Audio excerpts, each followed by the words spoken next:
Human geography brings a unique perspective to the study of human activities, past, present, and future. The geographical perspective adds something. It focuses attention on where activities take place. And in so doing, we see both how geographic context influences what happens and how people make the places where they live, work, and play. Places that are unique.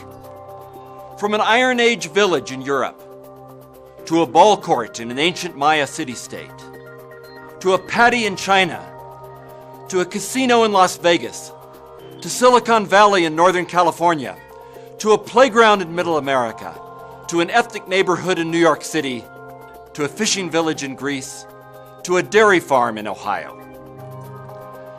Human geography also focuses on the distribution of places and human traits across the globe and their connection to one another. I am Alec Murphy, and in the series Human Geography, Making Sense of Planet Earth, I will show you how some of the most significant places and patterns that define our planet came into being, and how they shape what happens, whether it be in the realm of economics, culture, trade, religion, migration, scientific invention, ideas, agriculture, or human development. In this program, Population Distribution and Migration, we will look at what is perhaps the most fundamental aspect of the human landscape, the distribution and concentration of people across the planet. We'll look at how population geography has changed over time and why.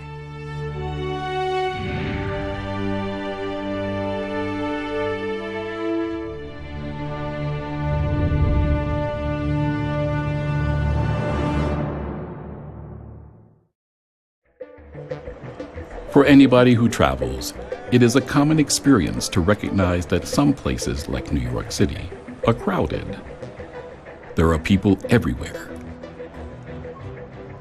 However, in rural America, there are vast stretches of land where one can travel for many miles without seeing a single person. In short, crowdedness is not the same everywhere. It depends upon place, where you are. This observation is borne out by the map behind me. It's a world map showing population density. Darker colors correspond to areas with higher concentrations of people. Population density is arrived at by a simple calculation. Divide the number of people by an area, and you'll get a number like 1,000 people per square mile, or 10 people per square mile. Let's look at the patterns shown on this map and see what they tell us about population distribution. Again, the most obvious observation is that population distribution is uneven. Understanding why this is so and how it is changing is an exciting and important part of population geography. Holly Barkas is a population geographer. When we think about global population distribution, we have to think of a number of different elements, right? We can't just think about where people are without thinking about the physical environment, the historical events that led to those distributions. What we know right now, if we look at, for example, a dot distribution map, is that some of our major concentrations are along the east coast of China, the east coast of the United States, and then we can look at India as well as being very densely populated. And if we look at these three areas, one of the things that stands out is, first, they're north of the equator, but also that the geographic elements that allow those populations to exist are all somewhat similar. And we have to look at, again, these landscapes of political, economic, and physical landscapes to help us understand how that works. So let's look at some physical and human factors that geographers have found to influence high and low population densities. One of the key physical factors is topography. Lands that are flat tend to have the highest population density, such as the Atlantic coastal plain, home to America's highly populated urban corridor. This region also provides ample port opportunities to facilitate trade. In contrast, the higher interior Rocky Mountains are thinly populated. Building and maintaining infrastructure is expensive in such rough terrain. Another major physical factor is climate. Temperate climates, such as that found in the Low Countries of Europe, have been conducive to the development of large-scale sustained agriculture, resulting in dense urban populations. Whereas climates that are extremely hot and dry, such as northern Africa's Sahara, or have bitterly cold winters, such as Alaska, result in low-density populations. But let's go back in time. Throughout most of human history, no more than a few million people were spread out across the planet. Modern humans developed in Africa, but then began spreading around the world, moving into unoccupied regions. For example, at some point, hunter-gatherers from Eurasia began colonizing North and South America. Early in human history, the presence of natural resources, such as game, fish, and timber, facilitated the development of concentrations of people. Thus, certain areas had more people than others. Then something dramatic happened. Something new occurred. It occurred in many places and in many different ways. What I'm referring to is the emergence of permanent settlements or villages. Villages such as this Iron Age settlement in Europe. Often, these were located along waterways or bodies of water, whether they be oceans, rivers, or lakes, for a number of reasons. Once established, these settlements, these places, acted as springboards for population growth. I think the population would increase after you've settled down, because that's the point at which you can leave children with a grandmother and afford to have the population increase. So there's lots of reasons why people agglomerate in cities. Early on, it was for defensive reasons, but originally, the city was the area inside the walls, and that was the edge of the city was the wall, and you either lived inside the wall or outside the wall. Eventually, in many places across the globe, surplus agriculture and effective governance systems led to some of these villages growing into cities. Luxor in Egypt, the Mayan city-state of Koba in the Yucatan, Athens in Greece, Cusco, the capital city of the Incas, and Italy's Rome. With urbanization, two things happened. First, the distribution of population across the land became even more uneven. And second, urban centers fostered concentrations of wealth that facilitated further population growth. As these small settlements begin to evolve, people have much greater control over their environment and their food supply. And as that control over the food supply begins to increase, mortality rates begin to decline. And as those mortality rates begin to decline, people in that additional control begin to multiply. And as those numbers multiply, then we have greater and greater densities in small areas, but very much distributed across areas that are prime for agriculture or fishing or other types of food production. In 1929, American demographer Warren S. Thompson, noting the uneven pattern of population growth rates and the degree to which countries that were industrialized had low population growth rates, proposed a theory to explain this correlation. He developed what's called the demographic transition model. It's based on observations about the change in birth and death rates of a country over time as it becomes more urbanized and more industrialized. In this model, there are 4 transitional phases of population growth. So when we think about birth rates, death rates, and place, one of the ways in which we can conceptualize that, or stand back and look at this from this broad perspective, is by using the demographic transition model. Now, the demographic transition model tells us that if we look at birth and death rates through time, we know that in sort of a pre-agricultural society, that we have very high birth rates and high death rates, and that the combination of high birth rates and high death rates means that we have very low population growth.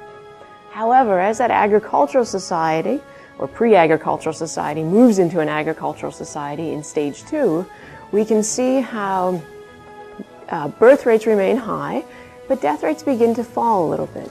And we can look to things like greater food security as increasing the likelihood that individuals are going to live longer lives, and especially that we're going to begin to see lower infant mortality rates. And so our population begins to grow.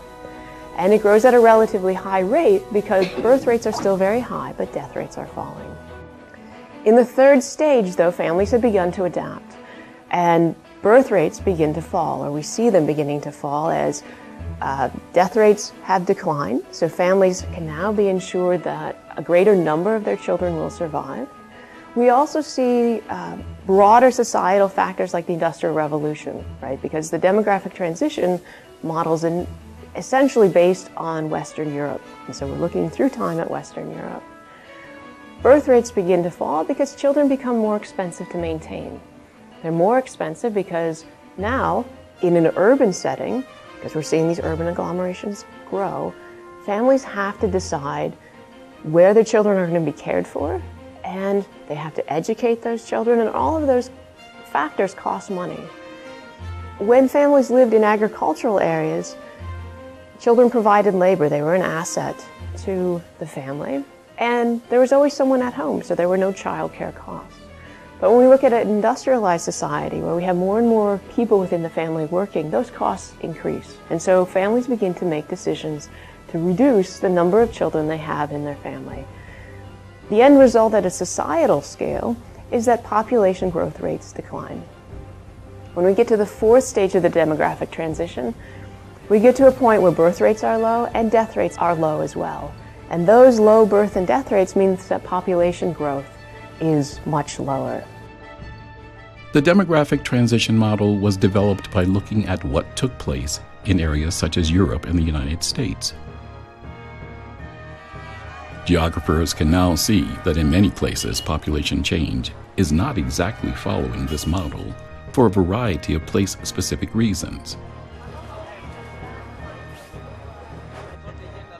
For example, in some regions, death rates are declining rapidly because of the diffusion of medical technology such as vaccinations. And in China, birth rates are controlled by governmental policies.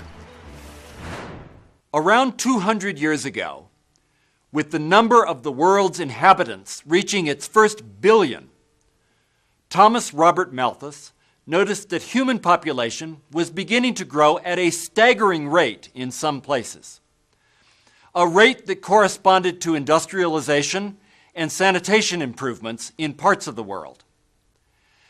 At the time, Malthus made dire predictions that the planet would not be able to support future growth.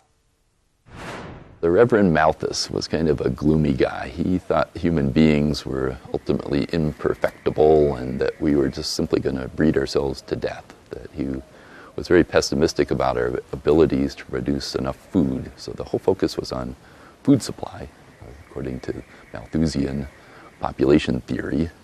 And this really came to a head, I think, when I was a kid in the 1960s. There was a group called the Club of Rome who did some of the early computer modeling, and they took Malthus's written ideas and tried to put variables on it in a semi-scientific way, and they extrapolated out into the future and saw the world coming to a real crisis and mass starvation, as Malthus predicted. Well, it turns out other things happened. We had the so-called Green Revolution, enormous greater yields in crops, new genetic strains rice and wheat and other grains.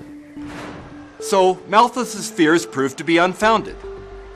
At the same time Malthus and Thomson were developing their population growth models, other human geographers were looking at migration, the movement of people from place to place.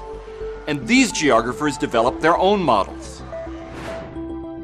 There is another major way populations can grow or shrink in a particular area. Migration of people from one place to another has been going on since there were humans. There is no greater symbol of that than the Statue of Liberty. Indeed, for over 300 years, immigrants from Europe have passed through the port of New York looking for a better place and a better life. Movement of people, people moving from one place to another, is inherently geographic. On all scales, people are constantly moving. Amongst this dizzying array of movement, there are patterns. One pattern is associated with the permanent movement of people from one place to another, such as those immigrants arriving at the Statue of Liberty. They were moving across political boundaries from countries in Europe to the United States. And then there are less dramatic but equally important types of migrations. And migration isn't necessarily a one-time event. Most people will move locally from one house to another house over their lifetime, or from one city to another city, or from a rural place to an urban place. Those are broad moves or migrations that an individual might make. But we can think about some other definitions of migration as well. One is cyclical movement, where we see people moving from one place to another place on a regular schedule. So think about the snowbirds who move from northern part of the US to Texas or Florida when the weather gets cold in the north. And then in the springtime, they move back to their home state or home county. So we would think of that as a cycle, where you move during one season and come back during another season. We can think of periodic movements as migrations in which people are moving step by step over a period of time. We can think of periodic movement in terms of following a career. You move to an urban area, then you move to another urban area, and so you're moving a number of times over your lifetime. In their efforts to make sense of the ways place influences migration, geographers think in terms of push and pull influences. Factors that encourage out-migration, such as war and lack of economic opportunity, are push factors, whereas factors that draw people to a place are pull factors. Looking at the balance of these factors provides a framework for answering the question, why do people move from one place to another? Whether it be from a rural area to a city, or from one city to another city, or even from one country to another country halfway around the world. Geographers think that everybody has what we call a propensity to move or migrate. In the theory is that everybody is constantly analyzing all the places they know in terms of their positive and negative aspects and looking at the place they are now. So we talk about these negative factors as push factors. And people, when they move, tend to be responding to majority pull or majority push. Now, in some instances, say refugee movement trying to avoid a guerrilla war, that's all push. And if somebody's going to college, that's all pull. But in most people's minds, their movements are sort of interaction between pulls and pushes. And so when you think about immigration from Mexico, there's a push from Mexico in that there's not enough jobs, let's say. And there's a pull from the United States because there are jobs. So if the economy in Mexico improves, which it is, the push factors will diminish, and eventually there'll be an equilibrium between the pull of the United States and the pull of Mexico, and then migration will slow way down. It tends to be the case that people who are pulled to a new location are happier there than people who are pushed. If I move to San Francisco to get a great job, I'm going to be happy there. If I move to San Francisco because I can't find a job here, I'm probably going to be less happy looking around in San Francisco for jobs. The story of the Sioux Nation, starting around 1700, provides an excellent example of push and pull factors. This one-time sedentary woodland tribe, living in present-day Minnesota, moved onto the Great Plains through a combination of push and pull. As American settlers moved westward, they drove eastern tribes across the Mississippi. The resulting migration created push pressures immediately west of the Mississippi, as new neighboring tribes competed for scarce food sources. Eventually, a final push came when white settlers moved into the territory.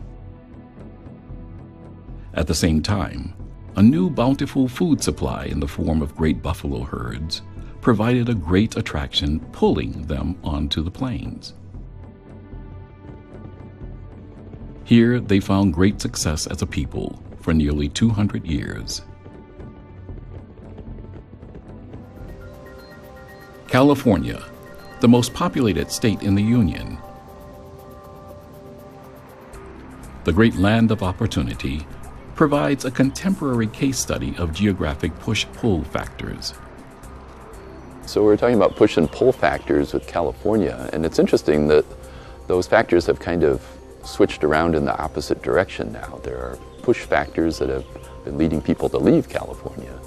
And in fact, that whole westward movement of the U.S. population has kind of come to an end. That long period of the U.S. frontier has kind of ended. Of course, everybody knows about the high price of housing in California. So one of the main reasons that people move too are housing related. And so you can move to Arizona from California, and the housing price differential at the border is just enormous. So the growth of Phoenix and Tucson has a lot to do with simply cheaper housing, and that means that employers can pay lower wages, and that's a big attraction for being more competitive in the economic markets if you don't have to pay your labor force as much. And labor costs really got bid up in California as it became such a successful and rapidly growing state. And so there's a tendency for population systems to equilibrate over time, to settle down and to have set up counterflows. We go back to Ravenstein in the 1800s, and one of the things he noted that sort of like the physics law of every action, there's an opposite and equal reaction. In migration, we find that for every stream of migration in one direction, there's also a counter stream in the other direction. Wei Li is a population geographer who is studying another population flow anchored in California called the brain drain. Traditionally, we think these are the so-called brain drain, brain gain, right? If you go left for third world country, you go to US, that's the brain drain from your country of origin. It's a brain gain for the US. And now people talking about if they go back to their country of origin, then it becomes reversed trend. It would be the brain gain of their country of origin, but brain drain of US. Now we are more thinking and looking at the pattern of these highly skilled migrants. So in that sense, whatever ideas generated in US or technology generated in US have a diffusion process to be able to go to other place, be it production or secondary R&D. So these are a diffusion process. Once again, we see the emergence of a counterflow. In this case, of highly skilled people from their place of origin, Asia, to a new place, California, and then back again. But what about Malthus's dire predictions of ever-increasing population growth? Population has been increasing exponentially up until about that time in the 1960s when the Club of Rome report came out. And right about then, though, we passed what was called mathematically an inflection point and world population growth began to slow down. The rate of growth began to slow down. The world population is still growing, but it's growing at a much slower rate than it was back in the 1960s. The peak rate of growth for the world was about 2% per year. So at the end of each year, we had 2 more people for every 100 people on the planet. The rate of population growth now is about 0.6 of 1%. So there's a lot more optimism about our ability now to not totally overwhelm the ability to feed everybody.